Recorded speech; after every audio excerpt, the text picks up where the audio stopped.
jiital nuyoo bi monsieur le maire di ko jox nuyoo bi di ko nuyoo mu nuyoo responsable politique yi nekk Tivaouane yëpp waaw di nuyoo DG bi fi ñëw Khalidou Ba maa koy nuyu bu baax di ko wax dëgg yàlla bisimilah ma ñoo ngi lay tadagal wax dëgg yàlla geste bi nga def dafa rafet macha allah di ñaanal monsieur le président de la république Macky Sall moom su amee jàmm rek Sénégal am jàmm yàlla na ko yàlla defal jàmm te moom su amee jàmm ñu am jàmm suñu jógee foofu nag ñun association des handicapés Tivaouane la dañoo jot suñu récépissé bi nag plus 293 personnes ñoo nekk si membre du groupe bi récépissé bi jot nañ ko on est reconnu par l'État dañoo bëgg autorités yi nekk si commune Tivaouane Niakoulrab ñu recruter ñu xam ne si côté lan ñun ay liggéeykat lañu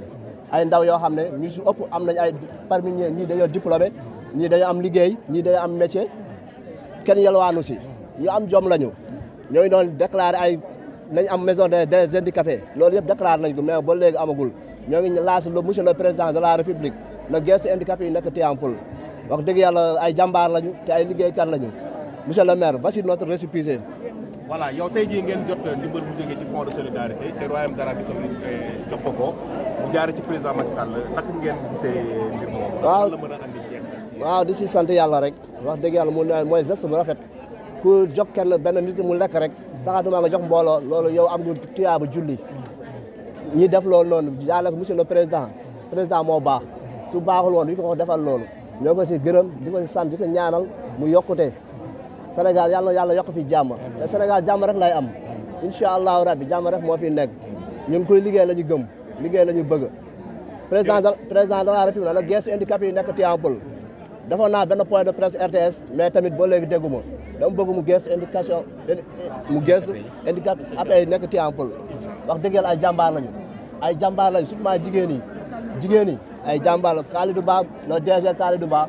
moom nee na nekk na fi depuis 88 kooku xam moom a gën a xam Tivaouane sax ñoo ngi koy ñaanal wax dëgg yàlla moom fàttiwul Tivaouane kii suñ ko faloon leneen dinañ gën a ñëwaat Tivaouane ñoo ngi koy ñaanal suñu borom defal ko tawfeex defal ko jàmm gën ko yokk monsieur le maire tamit di ko ñaanal moom mooy maire dëkk bi tey ku fi yeewoo moom la fi yàlla dénk moom nee na ñëpp dañuy nelaw guddi moom du nelaw c'est bien vrai yàlla moo ko dénk mais suñu borom du teg doomu aadama lu mu attanul saa su ne ndam rek lay am. xanaa di kontaan ci ñoom trop wax dëgg yàlla lii mënoon nañ ko jël joxe ko feneen wala ñu seet ñu leen neex ñu jox leen ko waaye ñun seetlu nañu ba ñu indi ndimbal bi ñun soo xoolee ñun handicapé ñun lañ njëkk a woo ñeneen ñi nekk ci dëkk bi ñu leen sant di leen gërëm ci bisu weeru koor bu màgg bi di weeru soo ramadan bi liñ fi def yàlla nañ ko yàlla fulal ay tiyaaba ñun nag ñu ngi ñaxtu ndax li ñu jox ñu suñu gëdd ci dëkk bi am nañ suñuy kayit jàng nañ am suñuy diplôme kenn fañaakul ñun ñu ngi liggéey yelwaa nañu defuñu dara mais suñu déposé ci yenn kii affaires yi rek dañuy envoyé dañuy renvoyé duñu kii dem nañ ci presse yi def nañu lu nekk mais ba tey kenn gëstuwuñu monsieur le maire nag ñu lay ñaan nga gëstuñu am nañ suñu récépissé am suñuy kayit am suñu métier nga jàppale ñu bu baax. D'abord mes remerciements au chef de l'État qui a bien voulu mettre en place cette direction, la direction chargée du Fonds de solidarité nationale qui est dirigée par le docteur Khalidou Ba, ici présent. Nous sommes heureux aujourd'hui de recevoir ces 300 kits composés individuellement d'un sac de riz de 50 kg, d'un sac de sucre de 10 kg et de 2 bouteilles de 5 litres, soit 10 litres d'huile destinée à chaque famille. C'est un kit, je veux dire, assez exceptionnel parce qu'il permet quand même à toute famille bénéficiaire de pouvoir, durant tout le mois de Ramadan, d'être autonome en termes alimentaires.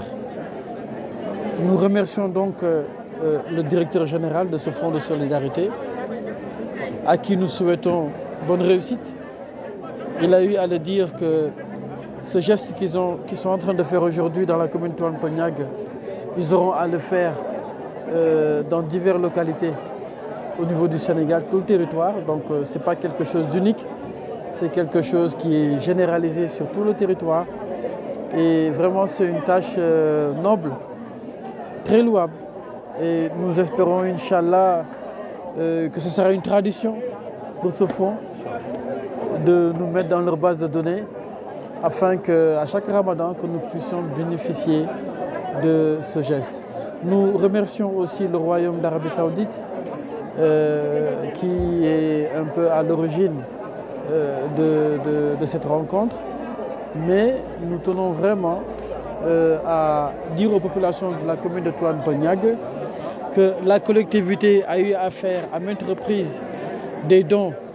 au niveau des nécessiteux, particulièrement les handicapés, mais que dans les moments à venir, Inch'Allah, nous allons accentuer cette présence sociale au niveau de la population.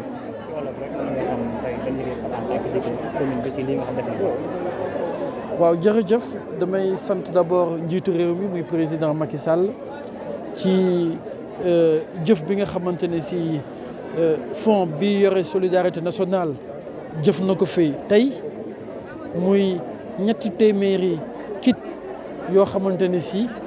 kit bu nekk am na saaku ceeb bu juróom fukki kilo am na saaku suukar bu fukki kilo ak ñaari bouteille yu juróomi litre muy fukki litre dëwlin yoo xamante ne si moom la ñuy jox askan bi loolu nag président de la république mi ngi ko teg ci loxo fonds de solidarité nationale bi nga xam ne Kalidou Ba moo ko jiite ñëw fii ci turu ministre am tamit Samba Ndiobène Ka ñëw jàppale askanu commune Tivaouane Peulh Niaga ci lu tolloog ñetti téeméeru njaboot yoo xamante ni kenn ku ci nekk di nga jot li ma lim léegi. di sant yàlla tamit ndax ci kàddu yi ma dégg yi directeur général bu fonds de solidarité bi Kalidou Ba wax mooy taxawaay bi ñu am fii tey ci commune Tivaouane Peulh Niaga danañ ko am ci commune yu bare ci Sénégal bu jógee fii am na dëkk yu bare yoo xam ne fa la ñuy jëm pour teranga bi nga xam ne président Macky Sall jox na ko njaboot yi ci weeru koor gi teranga boobu ñu mun ko lawal ci dëkk bi yëpp. di ñaan suñu borom nag xéwal bi nga xamante ne si ren defal nañu ko di ñaan yàlla at bu nekk ñu sóoraale ñu jàppale njaboot bi ci taxawaay bu rafet bi nga xamante ne si am nañ ko. di gërëm tamit royaume d'Arabie Saoudite bi nga xam ne moo jàppale président Macky Sall ci jëf ji ba tey ñu mun ko jot ci. Oui, je suis le docteur Kalidou Ba, le directeur général du Fonds de solidarité nationale. Est-ce qu'il y a l'origine de votre visite à Tivaouane Peulh? Oui, merci. Nous sommes là aujourd'hui à Tivaouane Peulh sur instruction de son Excellence le président Macky Sall, mais aussi à travers le ministère du Développement communautaire en charge de la solidarité nationale, le ministère Samba Ndiobène Ka, qui nous ont instruit d'aller vers la communauté pour les accompagner, surtout durant ce mois de Ramadan. Donc c'est des actions humanitaires que nous sommes en train de dérouler dans toute l'étendue du territoire. Et aujourd'hui, nous sommes en train de le faire dans les communes de Dakar. Et aujourd'hui, la commune de Tivaouane Peulh vient de bénéficier également de cet appui qui est à hauteur de 300 kits alimentaires. Et chaque kit alimentaire, comme M. le maire l'a indiqué tout à l'heure, est composé d'un sac de riz de 50 kg, de 10 kg de sucre et aussi 10 litres d'huile. Donc cet appui va impacter plus de 300 ménages dans la commune de Tivaouane Peulh Niaga. Et ça va permettre aussi aux familles bénéficiaires, après la rupture, de pouvoir vraiment avoir cette autonomisation, qui est l'une des missions également du Fonds de solidarité nationale. Comment aider cette couche vulnérable à être autonome pour quand même pouvoir vivre aisément avec leur famille, surtout durant ce mois béni de Ramadan. Pourquoi le choix de Tivaouane Peulh d'abord? Les critères?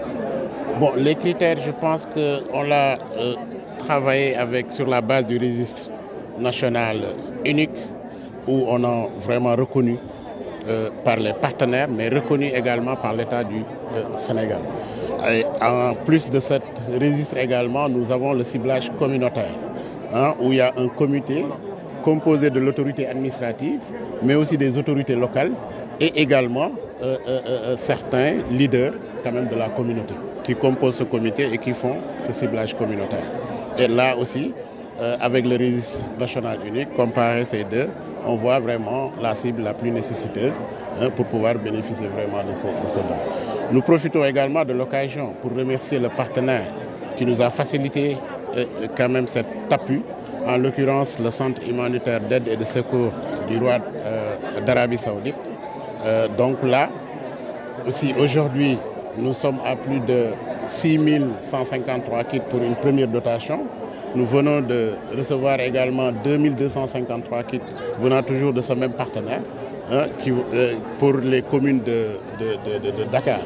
Aujourd'hui, on l'a fait à Tivaouane Peulh. Nous allons le faire demain à Mbao. On l'a déjà fait à Gounass et demain aussi nous serons à Djiddah Thiaroye. Donc pour dire que nous allons également sillonner